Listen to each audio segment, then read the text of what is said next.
शहर कोयटा में आप लोग इस चीज़ को रिपोर्ट कर सकते हैं? नहीं कर सकते। आप तुरबत जाकर रिपोर्ट कर सकते हैं? नहीं कर सकते। आपकी अदालतें, सेशन कोर्ट ने बालाज के कत्ल के खिलाफ CTD पर मुकदमा दायर किया, लेकिन आपके वज़रा ने कहा कि हम उस मुकदमे को क्वाश करेंगे। ये है बलूचिस्तान की हालत। यहाँ पे स्टेट हमें मार रही है और वो स्टेट हमारे मसले को हल करना नहीं चाहती है। सबसे पहला हमारा मुतालबा ये है, आप हमारी ना सुने, बुलाएं आप दरमियान के अदारे को। UN कौन है? UN, आप UN स्टेट्स में शामिल है, ठीक है ना? की तहकीकात हो सकती है तो इस पर भी क्यों नहीं हो सकती है? क्यों नहीं हो सकती है? तहकीकात कराएं। हम ये नहीं बोल रहे आप हमारा बयानिया लें, हम ये बोल रहे हैं लाएं। पिछले 12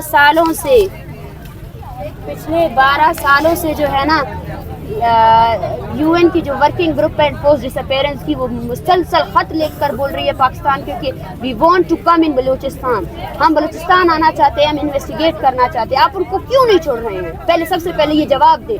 अगर आपकी फोर्सेस कत्ल गारत पे मुलविस नहीं है, अगर ये लापता अफराद का मसला जो है ना जेन्युइन मसला नहीं है, अगर ये लोग इंडिया के एजेंट्स हैं, तो बुलाएं ना उनको, बुलाएं उनको और लेकर आए उनको और वो खुद तहकीकात करें। हम दस्तबरदार उठकर पीछे चलते, हम उनको घर भी नहीं दिखाएंगे।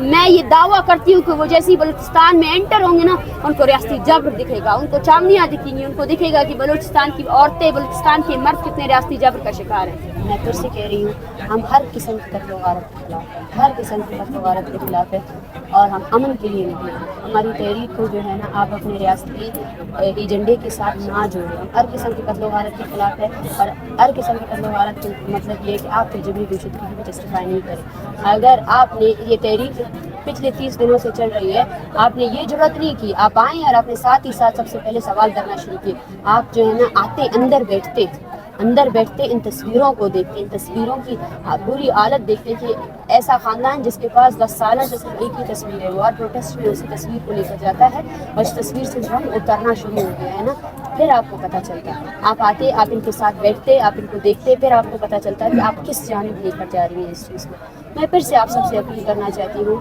कि हम रियासत के ख़िलाफ़ नहीं निकले, हम रियासत के उन पॉलिसियों के ख़िलाफ़ निकले हैं जिसके तहत आम लोगों को मारा जाता है, आम शहरियों को मारा जाता है, जिसके तहत जो है ना नौजवानों की ज़िंदगी में घूम रही है, जिसके तहत जो है ना 14 सालों से लोगों को ऐसे टार्चर सेल में रखा जाता है जहाँ ना पानी है, ना रोशनी है, और इसके साथ साथ जो है ना उनके ख़ानदान के लोग, ख़ानदान नहीं पूरा बलूचिस्तान जो है ना इस ट्रॉमा में आपने साइकोलॉजिकली हमें जो है ना इधर कर रखा है, ठीक है? आपकी जबर की वजह से हमारे शहरों में आपकी छावनियाँ हैं, हमारे गाँव में आपकी छावनियाँ हैं, आपके शहर में एक पुलिस अफसर जो अभी हमें नहीं मिलता है, हमारे शहर में आपने अपने हज़ारों की फौजियों को तैनात किया है जो हमसे आते जाते हुए पूछते हैं आप कहाँ आ रहे हो, आप कहाँ जा रहे हो, जिसकी वजह से जो है ना हम लोगों को ज़हनी तौर पर माऊफ किया गया।